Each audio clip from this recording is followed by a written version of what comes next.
Estamos em Santo André.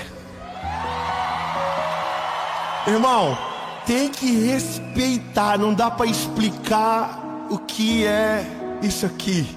Mas eu posso te dizer que a presença de Deus, ela é real no nosso meio. E nada é mais maravilhoso. Vocês estão me deixando muito empolgado. Talvez vai demorar mais a mensagem. E por falar em mensagem, a palavra de agora é: faça as pazes com o seu passado. Talvez seja difícil para ouvir algumas coisas, mas a maior razão do nosso futuro muitas das vezes não ser extraordinário é porque o nosso passado está cheio de feridas escondidas. Porque não saramos e tentamos viver como se não tivesse nada aqui dentro. Mas hoje isso vai mudar. Eu quero declarar sobre você, antes que essa mensagem comece, que quando você terminar não haverá peso no teu coração, não haverá marcas dentro de você, serão curadas no nome de Jesus. Mas antes da gente ir para a mensagem, eu quero pedir um negócio para você. Curte o vídeo, bebê.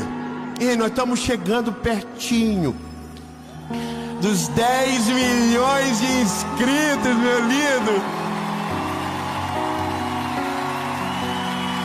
E você é parte dessa história. Então curte, comenta, compartilha. Se tiver alguém que você tá de mal, manda o vídeo. Já é uma boa desculpa para você começar a resolver o B.O. Entendeu? Se você conhece alguém que tá com o coraçãozinho assim meio morocochô, manda no grupo. Só manda e sai. E veja, toda segunda-feira, 7 horas da manhã, tem uma palavra de Jesus para você aqui. Então, meu lindo, vamos para a mensagem.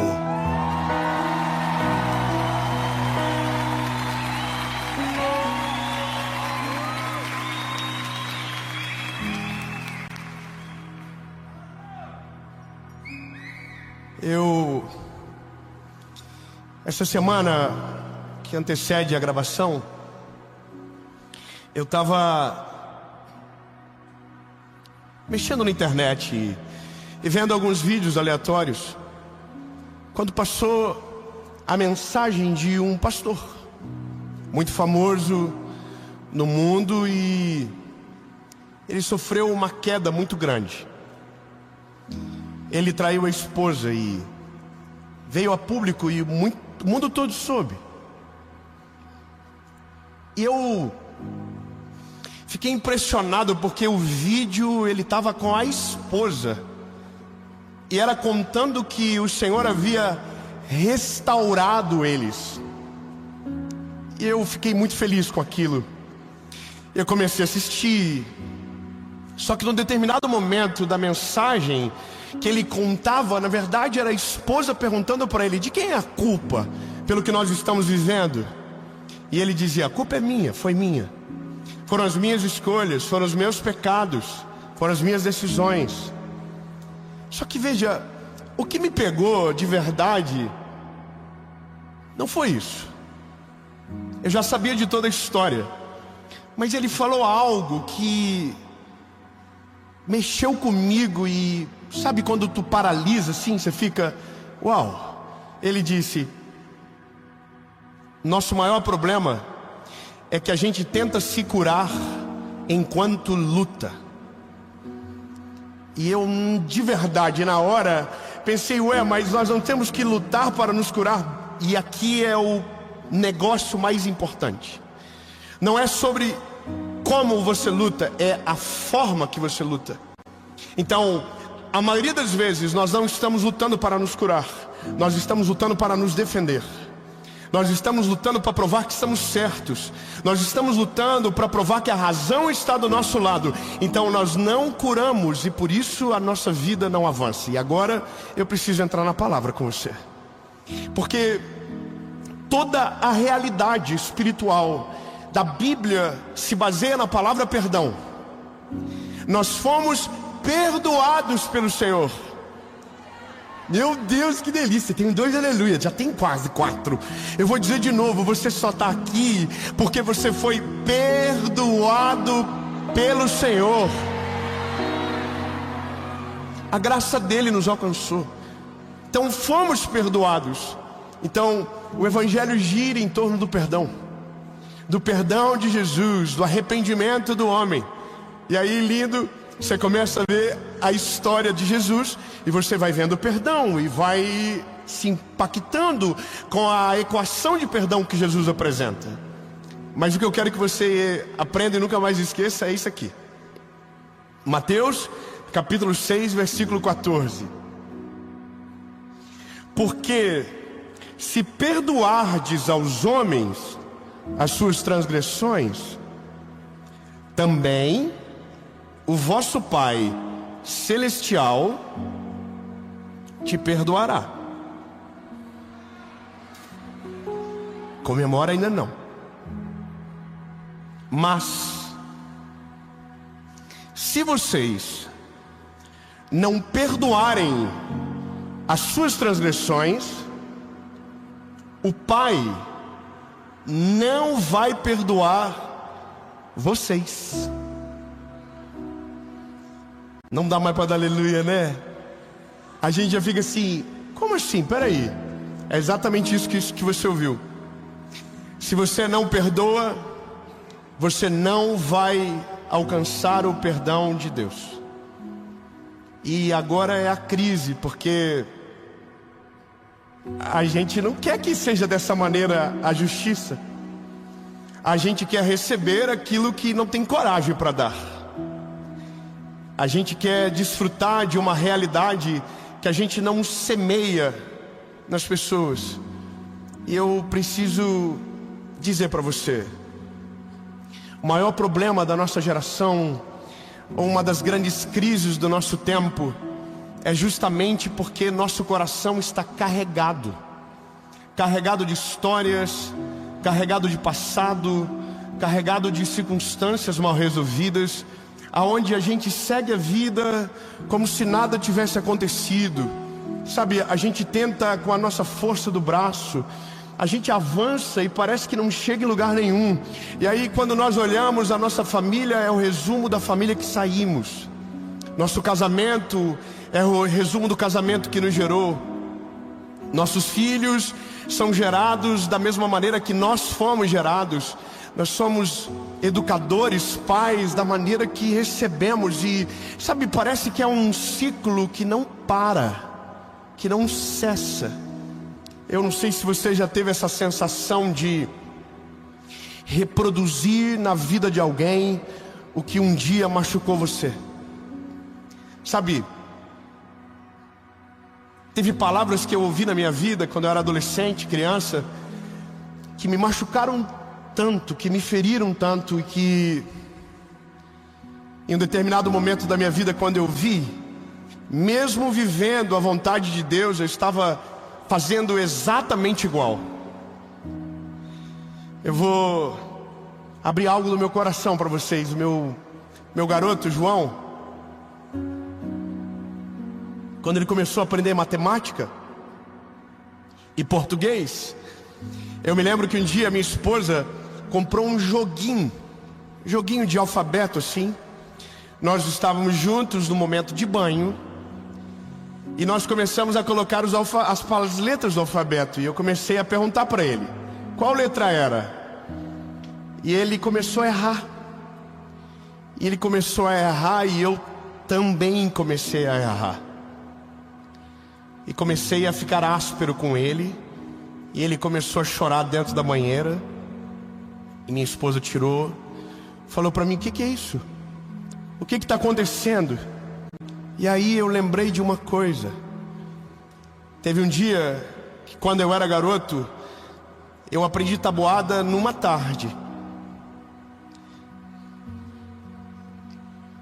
Minha mãe ficou do meu lado com um cinto que mirava bem no meio das costas. E ela perguntava: 2 vezes 2, 4. 2 vezes 3. Eu dizia: Jesus, não me deixe errar, Senhor. Não me deixe errar. Veja, tudo aquilo que a gente não cura, a gente reproduz. Tudo aquilo que a gente não olha, não dá atenção, cria raízes no nosso coração e em um determinado tempo da nossa história aparece. Por isso que quando eu olho para o Evangelho, quando eu vejo Jesus dizendo, Pedro perguntando: Jesus, quantas vezes eu devo perdoar alguém? Aí Jesus diz 70 vezes 7. A natureza do homem é imediatamente fazer as contas. É isso que a gente faz. Quanto é 70 vezes 7? Para a gente pensar que talvez esse seja o máximo de vezes. Só que aí quando termina isso, Jesus diz para os discípulos: olha, o reino dos céus é semelhante a... E aí ele conta uma história, uma parábola.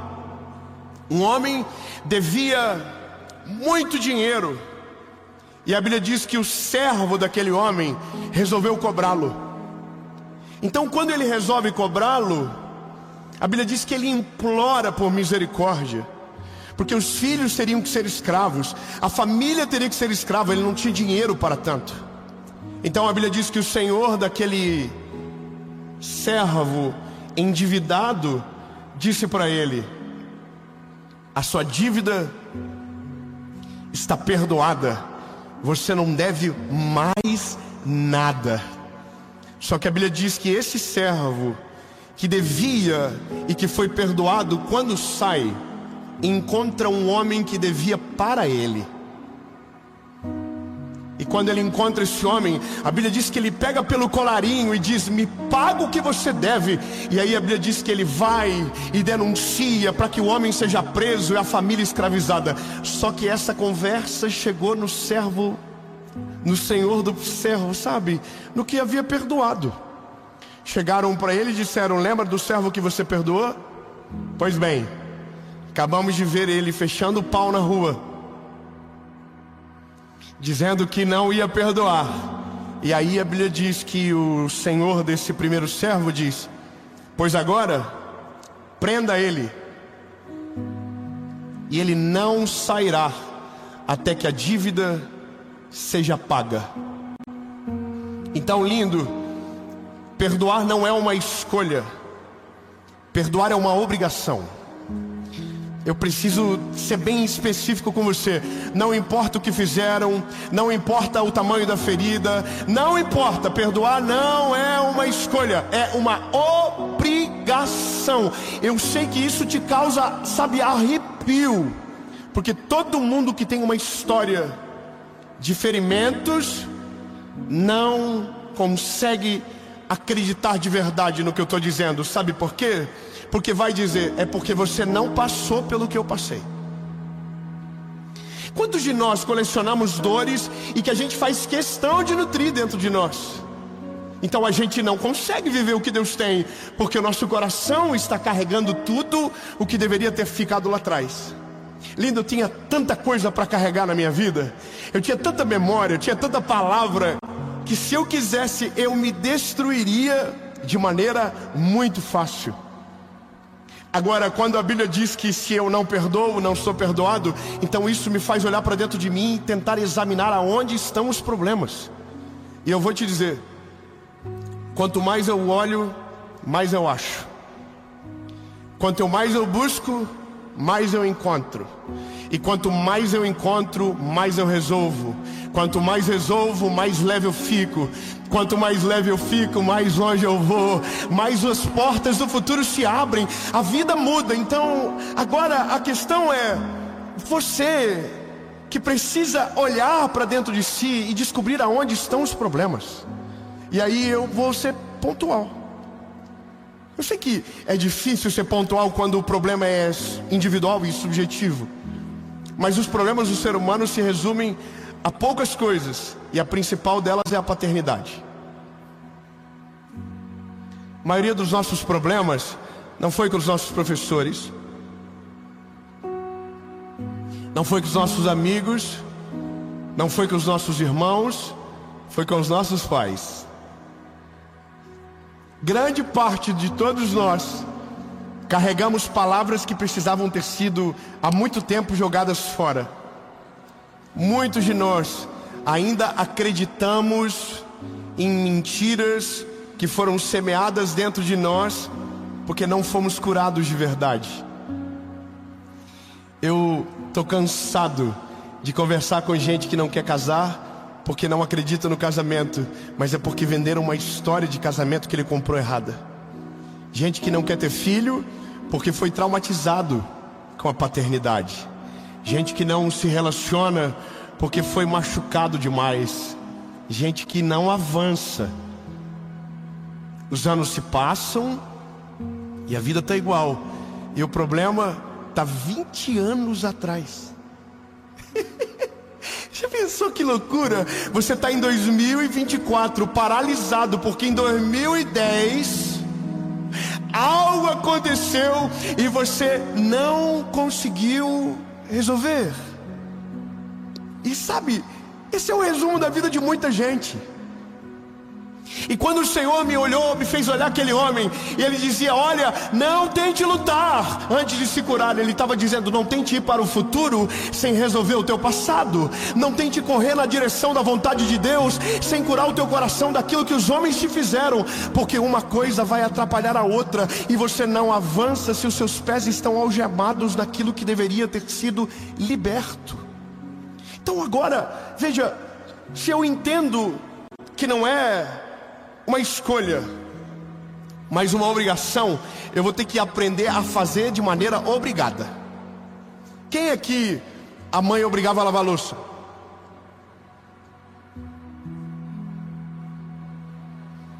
Passar pano, varrer. Quem aqui amava varrer a casa? Quem aqui amava lavar a louça? Ninguém, irmão, todo mundo odeia essas coisas. Ninguém acorda um belo dia dizendo: nossa, que vontade de lavar uma louça. Nossa, sonhei a noite toda que eu varri a casa. Que sonho. Não, irmão, a gente sonha com Maldivas, a gente sonha com outras coisas, não é? Agora, isso aí ninguém sonha. Só que se eu não lavar a louça, a pia enche. Se eu não varrer a casa fica imunda. Se você não perdoa, o seu coração fica imundo. Se você não perdoa, o seu coração fica insuportável. Se você não perdoa, você fica amargo. Se você não perdoa, você não consegue viver. Porque quando você menos percebe, o seu rancor está filtrando as suas escolhas. Então, deixa eu definir de maneira clara para você. Quando você não perdoa, quando você não deixa ir, você constrói uma cela dentro do teu coração e aprisiona quem te feriu aqui dentro. Só que todo prisioneiro precisa ser alimentado. E esse é o problema. Você todos os dias, para manter ele preso, vai ter que voltar para alimentar. E o nome disso é ressentir. Todos os dias, para manter o ódio, você precisa lembrar da cena. E o prisioneiro só engorda na cela. Mas se você precisa e entende que para ser livre precisa abrir as portas desse cadeado e mandar o prisioneiro embora, eu preciso te dizer: esse é o melhor dia da sua vida, não do prisioneiro, porque o peso sai de você. Quando você perdoa, é você que está livre. Quando você perdoa, é você que se liberta. Quando você perdoa, é você que purifica. É você que faz a faxina, é você que limpa. E essa é a parada. A gente pensa que se der o perdão, a gente está valorizando o outro. Não é sobre só isso, lindo. É sobre libertar você daquilo. Eu preciso cavar mais fundo. Eu vou cavar mais fundo, lindo. Eu vou te falar uma parada. Perdoar é uma parada absurda, porque a gente tem que declarar. Como é que eu explico isso? Isso é difícil, tá? Porque a primeira coisa que a gente diz é: se eu perdoo, eu preciso conviver?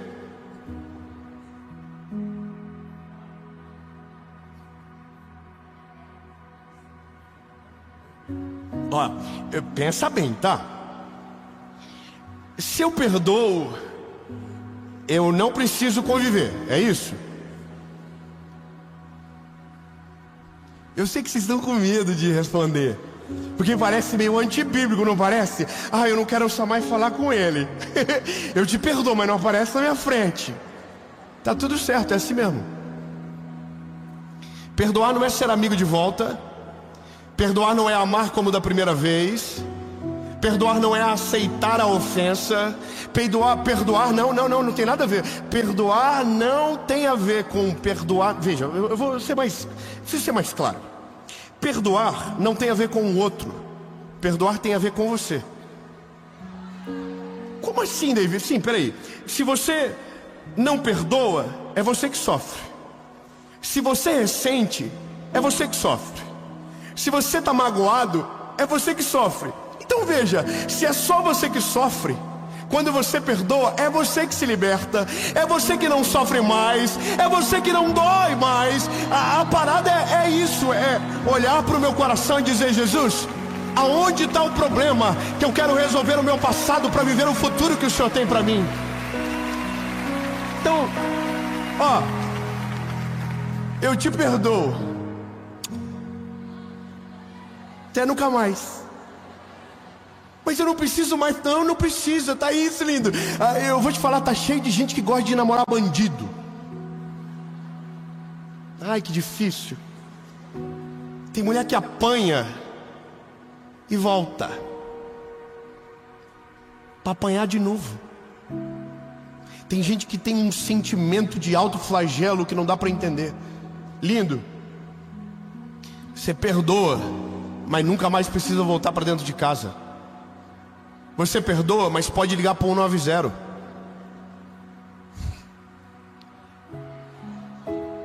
Ah, meu Deus, lindo, pelo amor de Deus. Dá uma encorajada em alguém que está morrendo de medo disso, hein, lindo? Perdoar não diz que a justiça divina não vai ser aperfeiçoada, que o Senhor não vai cumprir a ordem. Lindo, pelo contrário, quando você perdoa, você diz: Deus, o problema não é mais meu, agora o problema é do Senhor. Eu perdoei, mas se o Senhor puder, pega.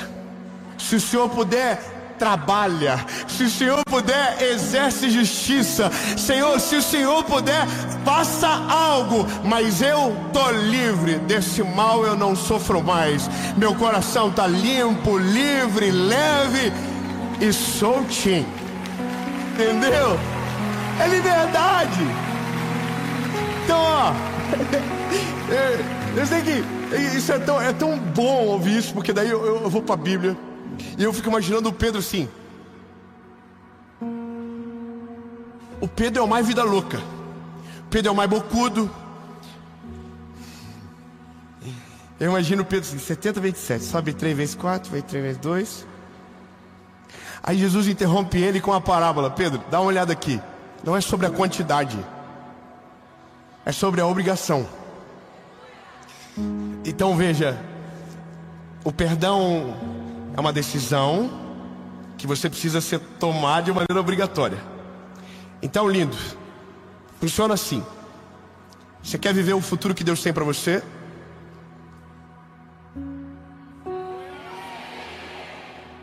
Não, vamos de novo então, vamos lá. Fiquei com medo. Você quer viver o futuro que Deus tem para você? Então, beleza. Volta sozinho no passado. Se precisar de ajuda, pede para ele ir junto com você. Olha tudo que te feriu, tudo que machucou você, tudo aquilo que te aprisionou, e diz: está perdoado. Se o perdão é para o seu pai, está perdoado. Se o perdão é para sua mãe, está perdoado. Se o perdão é para um amigo, está perdoado. Não importa para quem é, mas você precisa se libertar. Aí você faz as pazes com o passado e diz: pronto, agora eu posso seguir em paz. Aí você olha para o teu futuro e Deus diz: pode vir. Você perdoou, tem perdão para você também. Vem, bebê, vem. Agora deixa que eu resolvo lá. E você caminha do lado de cá. E aqui é onde a vida brilha os olhos. Porque você só vive pesado se quer. Você só vive carregado se deseja, porque se você deixar, Deus cura todas as feridas, Deus ressignifica todo o teu passado, Deus prova para você por A mais B, que o que Ele tem para você não tem nada a ver da onde você saiu, que o teu passado não afeta o teu futuro, que as palavras de maldição não têm poder sobre você, e que o que manda de verdade é Ele, e que o que governa de verdade é a palavra dEle. Então, você liberta, e eu vou te dizer, essa é a melhor sensação. Eu amo meu pai, minha mãe são minhas vidas, mas já orei para Deus matar meu pai. Mas sabe, eu liberei o perdão, e no dia que eu liberei o perdão, eu descobri uma coisa que você precisa saber. Eu imaginava que o dia que eu perdoasse, eu iria esquecer de tudo que vivi. Eu acreditei durante muito tempo da minha vida que perdão significava amnésia. Então, quer dizer que se eu perdoo, eu esqueço? E eu tenho uma péssima notícia para você. Perdoar não significa esquecer. Pelo contrário, você vai lembrar de tudo. Você vai lembrar de todos os detalhes. Só que uma coisa vai mudar. Quando você perdoa, você lembra e não sente mais a dor, porque agora está curado. Perdoar é lembrar sem sentir dor. Eu consigo dizer de tudo que vivi sem sentir a dor que senti no dia que estava acontecendo, porque agora meu coração está livre. Eu quero declarar no nome de Jesus que você vai voltar a falar da sua família de um jeito diferente. Você vai voltar a declarar bênçãos de Deus sobre a vida de quem perseguiu você. Você vai aprender que é só dessa maneira que a gente é livre. É só desse modo. Lindo, se você me fez mal, eu não quero carregar você dentro de mim, não. Se você me prejudicou, eu não quero levar você para outra firma no meu coração. Não, o problema é seu, lindo. Tá perdoado, segue a tua vida. Eu quero viver o que Deus tem para mim. Não importa, meu casamento não vai ter nada a ver, minha vida não vai ser igual, minha vida não vai funcionar na mesma rotina. Beijo, tchau, lindo, fica com Deus. Aí a pessoa diz, não, mas me leva junto. Não, mas eu quero que você guarde eu no coração. Tá guardadinho, mas na saída. Entendeu? Tão lindo. É tão poderoso isso, porque é só para você entender que não é um pedido essa mensagem, é uma obrigação. Então é você que resolve. É você que volta e diz, perdoado. Aí alguém diz, mas ninguém pediu. Perdão não dá para quem pede. Perdão você dá porque você precisa. Está perdoado. Parece estranho. Pense em alguém aqui que feriu você. Faz só isso aí rapidão. Pense em alguém que machucou você. Agora fala assim, está perdoado.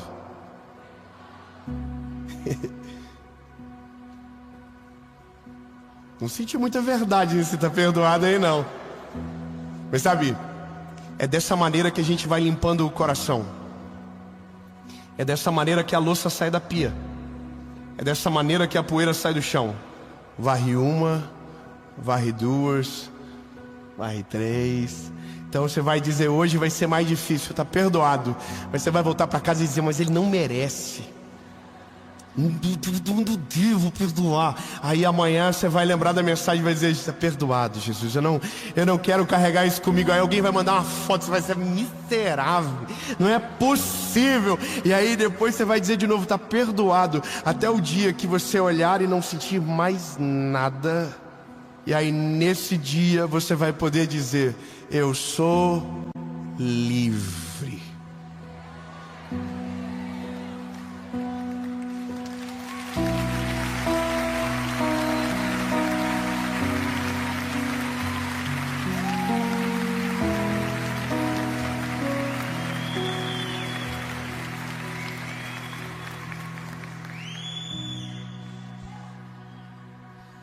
Eu vou orar, mas tem um recado para os irmãos aqui, para as irmãs.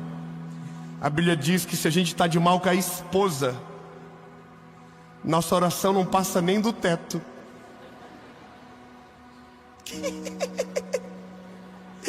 Já pensou que loucura? Quer dizer que se eu não perdoo, eu não sou perdoado? Não. Quer dizer que se eu estou de mal, nem a minha oração vai. Às vezes você está orando um monte de tempo e Deus está assim, ó. Pede perdão para quem precisa. Libera perdão para quem você precisa ser livre. Porque só vamos viver aquilo que Deus tem para nós se o nosso passado for apagado de verdade. Sabe o que a Bíblia diz? Eis que eu, o Senhor, farei uma coisa nova. Ei, lindo, vamos, grava, vem comigo. Porque eis que eu, o Senhor, farei uma coisa nova, e os teus olhos ainda não podem ver. Colocarei rio nos desertos, caminho nos ermos. Ei, lindo, o Evangelho está dizendo, é novo, é o coração novo. Ei, e eis que tudo se fez, as coisas velhas se... Sabe o que é isso? A Bíblia diz que quando Deus perdoa, Ele rasga a carta de dívida e não lembra mais dela. Eu quero que você tenha essa sensação, lindo. Rasgue a carta de dívida de quem precisa ser rasgado, porque você vai seguir em frente em nome de Jesus. Deus, eu declaro com a autoridade que há no Teu nome, Jesus, que essa mensagem vai extrapolar os caminhos da internet, Jesus. Eu declaro, Senhor, que famílias inteiras serão curadas, que vidas totalmente transformadas, Jesus. Vidas estagnadas vão avançar 10 anos em um. Jesus, eu declaro no Teu nome, Senhor, que coisas paralisadas vão começar a caminhar depressa.